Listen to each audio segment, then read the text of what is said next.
4-5 दिन जाते हैं, मुलाकात होती नहीं है। एक रात फिर ये वही 11 साढ़े 11 बजे के टाइम पे जाते हैं और वो लड़की मिल जाती है। वाह। फिर ये बाइक पर बिठाते हैं और फिर वो या बैल मेरे मर। हाँ ड्राइवर बन जाते हैं कि मैं तुझे घर छोड़ के आऊँगा। अब ये जो सिलसिला है कुछ दिन चलता रहा, 5-7 दिन चलता रहा। कुछ दिनों बाद जब लड़की बैठी हुई थी और जा रहे थे, तो लड़की जब रुकती है उतरती है तो उनको कहती है कि आज ये लास्ट टाइम है, तो कल से फिर मैं नहीं मिलूँगी आपको।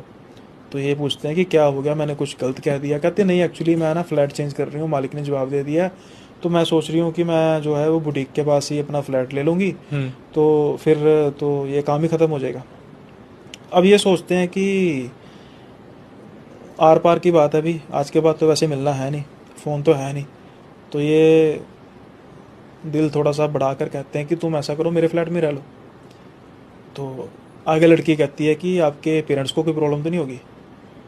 अब जवाब देने से पहले ये सोचते हैं कि मतलब कि हाँ ही है।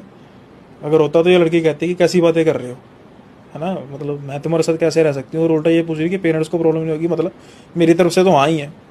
तो देन बात कहते हैं नहीं नहीं, कहता मैं तो अकेला इंडिपेंडेंट रहता हूँ, अगर होते भी तो निकाल देने थे पेरेंट्स। तो चलो, अब कहती है ठीक है मैं आ जाऊँगी कल से। अब ये लिव इन में रह रहे हैं।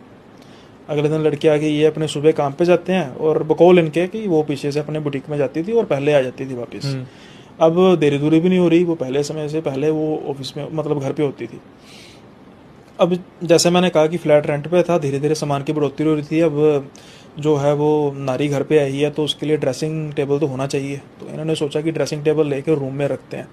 इन्होंने ड्रेसिंग टेबल मंगाया और रूम में रखा, और जैसे ही वो लड़की ने देखा और वो भड़क पड़ी उस पर कि ये क्यों शीशा लेकर आ गए हो। तो वो कहता है भी तेरे लिए लाए हो, किससे पूछ कर लाए हो। मतलब कि काफ़ी ज़्यादा झगड़ा हुआ और उस दिन वो दूसरे रूम में जाके सोने ये चली सच्ची गई। घटना पे आधारित है? बकौल उनके, क्योंकि मुझे स्टोरी आई और मुझे बड़ी इंटरेस्टिंग लगी, और ऐसी चीज़ें हो भी सकती हैं, क्योंकि मैं वही स्टोरी सुनाता हूँ जो किसी न किसी जगह से ऐसा लगता है कि कोरिलेट हो सकती है, जैसे ब्रह्म राक्षस वाली चीज़ है ना। काफ़ी इनकी लड़ाई हुई तो वो लड़की दूसरे कमरे में जाके सो गई। अब रात कहते हैं कि मैं भी गुस्से में था, मैंने भी मनाने की कोशिश नहीं की कि यार शीशे को लेकर क्या लड़ाई होती है। अब अचानक से रात को कहते हैं धमकी आवाज आई, जैसे कोई बड़ी कोई चीज़ गिरी है। मैंने जल्दी से उठकर देखा और वो ड्रेसिंग टेबल गिरा हुआ था उल्टा। अब कहते हैं पहले मुझे बड़ा गुस्सा आया कि यार ये गिरा के चलेगी। अब ये गुस्से में ना वो रूम खोला और देखा तो वो सो रही है आराम से, बिल्कुल, मतलब देख के लग रहा था कि नहीं बिल्कुल सो रही है आराम से। अब ये आके उसको उठाते हैं, शीशा पूरी तरह टूट चुका था।